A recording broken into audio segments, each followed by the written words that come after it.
Relationships, am I right? They can be tricky enough as it is. Oh, tell me about it. But then, throw in the complexities of gender identity Yeah. and, well, things get even more interesting. Yeah, definitely more interesting for sure. And that's exactly what we're diving into today. We got a ton of your requests. A lot of interest in this one. Yeah. To really unpack this whole gender identity thing in the context of romantic relationships. Absolutely. It's so important. So let's get right to it. Like, what's the big deal here? Why should we even care about this whole gender identity thing when we're talking about love and partnerships? Well, I think the core of it, the thing to really grasp, is that understanding gender identity, really understanding it, it's just crucial for building healthy relationships. Okay, makes sense. Healthy relationships, good goal. For sure. But to do that, we kind of need to start with the basics. Route to basics. Yeah, because gender identity, it's often confused with other things like biological sex or gender expression. Yeah, those terms get thrown around a lot. They do. So biological sex, that's about the physical stuff, the characteristics we're assigned at birth. But gender expression, that's all about how we choose to present ourselves to the world, like our clothes, our mannerisms, all that. Okay, so how we show up on the outside. Exactly. But gender identity, that's different. It's internal. It's about how we see ourselves, how we feel inside. So it's like this inner truth, this deep sense of self that might not always be visible to others. You got it. It's like you wouldn't assume someone's favorite music is country just because they're wearing cowboy boots. Right. Could be a metalhead in disguise. Exactly. And it's the same with gender identity. We can't just assume someone's identity based on how they look or act. So no jumping to conclusions. Nope. And that's why awareness is so important, especially in relationships. Okay, I'm starting to see the connection here. But let's spell it out. Like, why is this awareness so crucial when we're talking about romantic relationships? Because honestly, misconceptions about gender identity, they can really lead to problems. Problems like, Well, misunderstandings, for sure. makes sense. Conflicts, arguments, even a breakdown of trust. Oh, wow. So this stuff can really make or break a relationship. It can. Like, one of the biggest misconceptions is that gender identity is a choice. A choice, like you just decide one day.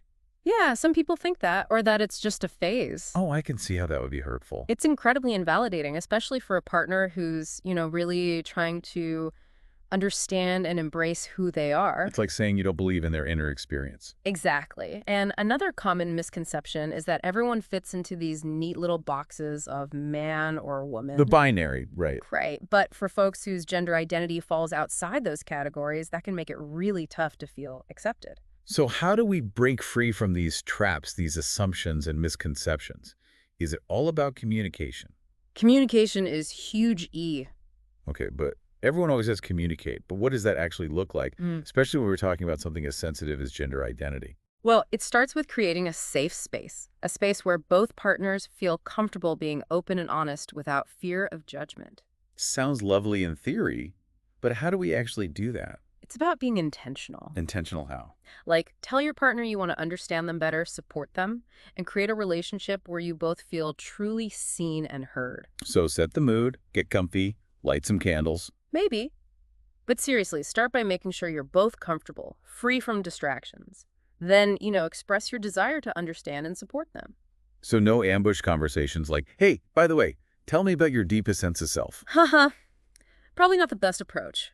You could start by, mentioning an article you read or a conversation you had that made you curious. So ease into it. Right, let them know you're learning and you want to explore this together. It's about being curious, not demanding. Exactly. And it's okay to acknowledge the awkwardness. You can even use humor. Humor always helps. As long as it's respectful and inclusive, of course. Right, no cheap shots. For sure. Now, even when you're both comfy talking about it, remember that listening, like truly listening, is key.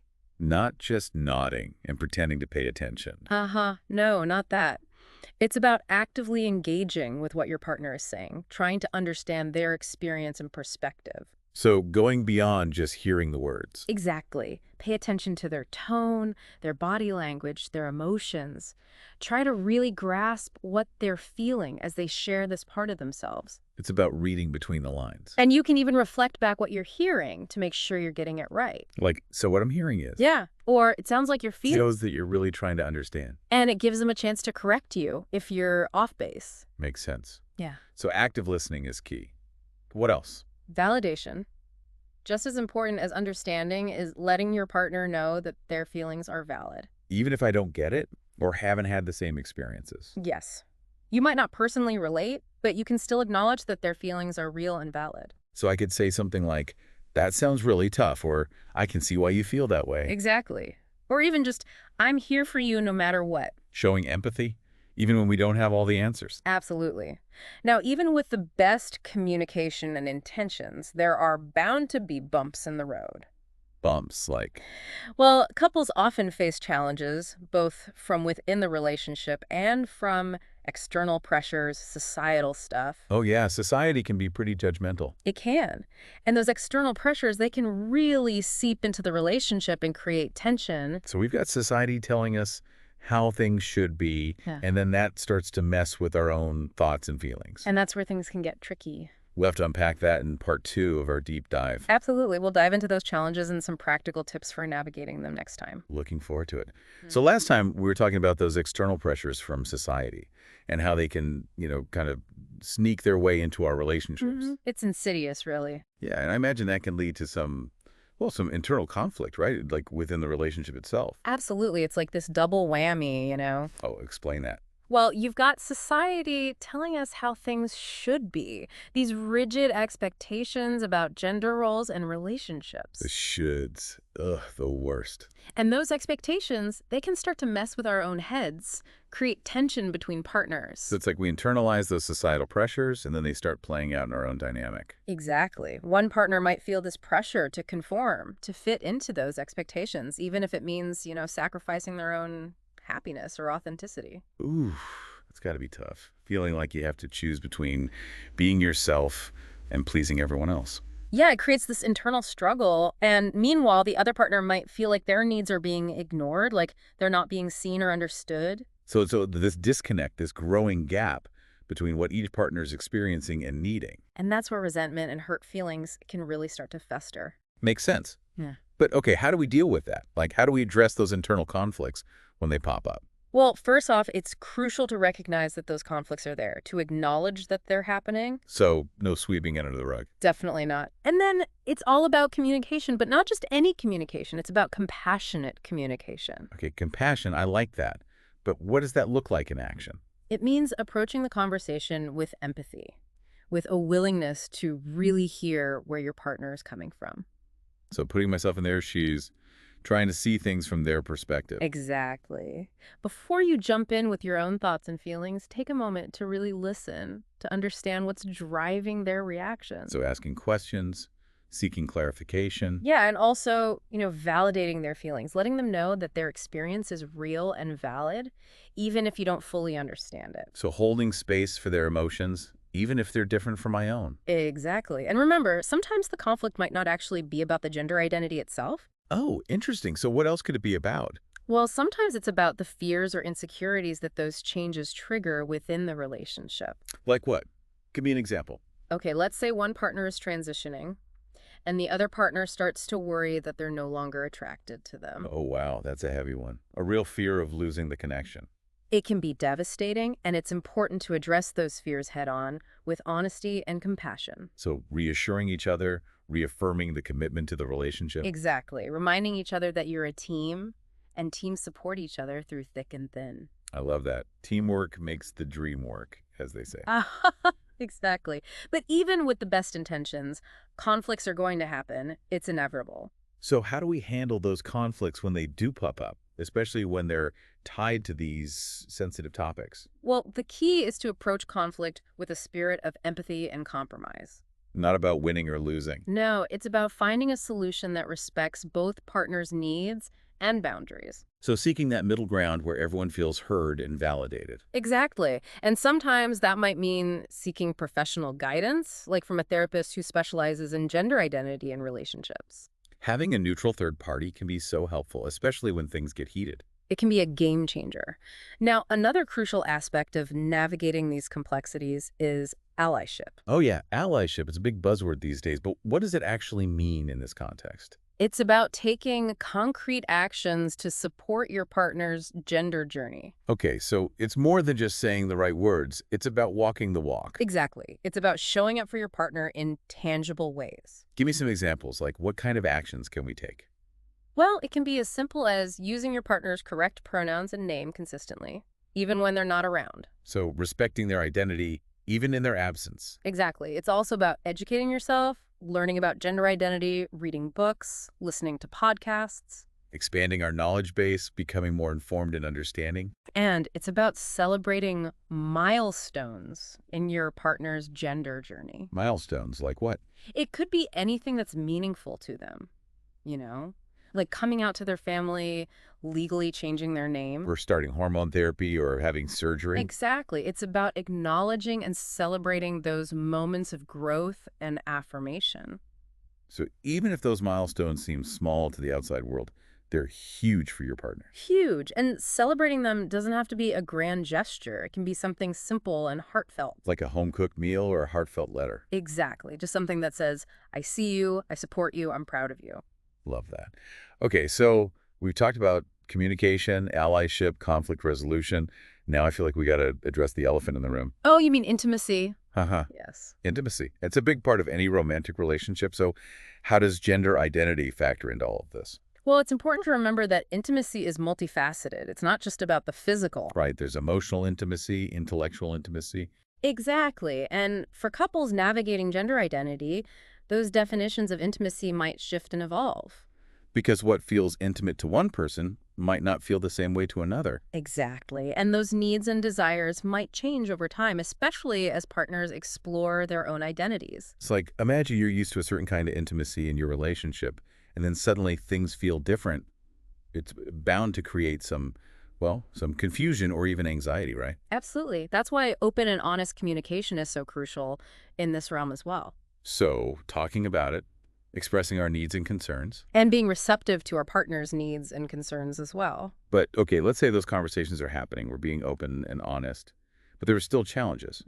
What are some practical tips for addressing intimacy concerns and maintaining that connection? Well, reassurance is key. Letting your partner know that you love and support them, regardless of their gender identity. Because at the core of it all, that's what matters most, Right. right? Feeling loved and accepted for who you are. Absolutely.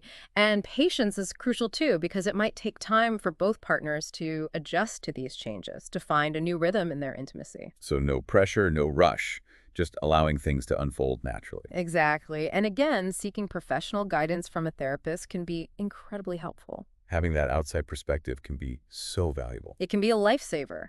Now, it's also important to remember that gender identity isn't static, meaning it can evolve and change over time. It's a journey, not a destination. Oh, that's a good point. Right. We're all constantly growing and evolving. Our understanding of ourselves can change. Exactly. And our understanding of our gender identity can change too. Makes sense. So how do we, as partners, navigate those shifts and changes? With adaptability and support. Adaptability, I love that word. It's about being flexible, being willing to adjust and grow alongside our partner. And supporting them every step of the way, celebrating their growth and evolution. Because ultimately, it's about choosing to see those changes, not as threats, but as opportunities for deeper connection. Beautifully said. It's about remembering that you're a team, navigating this journey together. We've covered a lot of ground here. Communication, allyship, intimacy. Yeah, a lot to unpack. But sometimes I think it helps to, see it in action, to hear about how other couples have actually navigated these challenges, in real life. I agree. Stories can be so powerful. So you mentioned earlier that you've worked with couples who've, successfully navigated this whole gender identity thing within their relationships. Could you share a specific example, a story that really illustrates how this all plays out? Sure, I'd be happy to. There's this one couple that comes to mind. Let's call them Jamie and Chris, for privacy. Of course, got to protect those identities. Yeah, so Jamie and Chris, they'd been together for several years, I think 5 or 6, when Jamie started to realize that, well, their gender identity wasn't what they had always thought it was. Wow. I imagine that must have been a pretty big shift, not just for Jamie, but for the relationship as a whole. Absolutely. It was a huge adjustment for both of them. I can only imagine. On one hand, you're trying to figure out your own identity, and then on the other hand, you're trying to navigate how that impacts your relationship, your partner, your whole life. Yeah, it's a lot to process, a lot of layers to unpack. So how did they handle it? What were some of the key things they did to navigate this transition together? Well, first off, they were both committed to the relationship. They wanted to make it work. That's got to be a good starting point, that shared commitment. Absolutely. And they were also really open and honest with each other, about their fears, their hopes, their struggles. That vulnerability is so crucial, isn't it? Being able to show up authentically, even when it's scary. It's essential. And they also sought out professional support. They found a therapist who specialized in gender identity and relationships. Oh, therapy. I'm a huge advocate for that. Me too. Yeah. It can be so beneficial, especially in situations like this where there's, a lot of complex emotions and dynamics at play. It's like having a neutral third party, someone who can guide the conversation, offer insights and tools. Exactly. And in addition to therapy, Jamie and Chris, they really made an effort to educate themselves about gender identity. They read books, watched documentaries, attended workshops together. So they were actively learning, growing their understanding. Yeah, it was like this shared journey of discovery, which I think really strengthened their bond. I love that. It's like instead of letting those challenges drive them apart, they use them as an opportunity to come closer, to learn and grow together. Exactly. And you know what? It worked. Their relationship not only survived, but it thrived. It's amazing to hear. It gives me hope, you know? It's a reminder that even when faced with seemingly insurmountable challenges, love can prevail, relationships can evolve. Absolutely. And their story isn't unique. There are so many couples out there who are proving that love can transcend gender norms and expectations. It's like we're rewriting the rule book on relationships, throwing out those old scripts about how things should be. And creating something new, something authentic and meaningful. I love that. So as we wrap up our deep dive here, what are some key takeaways you want our listeners to walk away with? Well, first and foremost, remember that gender identity is a journey, not a destination. It's fluid, it can evolve, and that's okay. Exactly. Second, communication, open and honest communication. It's crucial. Can't stress that enough. Being able to talk about these things, to listen, to empathize. And finally, remember that love is a powerful force. Love can conquer all, right? Well, maybe not all, but it can definitely help us navigate the complexities of life and relationships, especially when it's combined with empathy, respect, and a willingness to learn and grow. Beautifully said. This has been such an enlightening conversation. Thank you for sharing your wisdom and insights with us. My pleasure. It's been great chatting with you. And to all our listeners out there, I hope you found this deep dive into gender identity and relationships as thought-provoking as I did. Oh. Remember, we've only just scratched the surface here. There's so much more to learn and explore. So keep asking questions, keep those conversations going, and keep choosing love.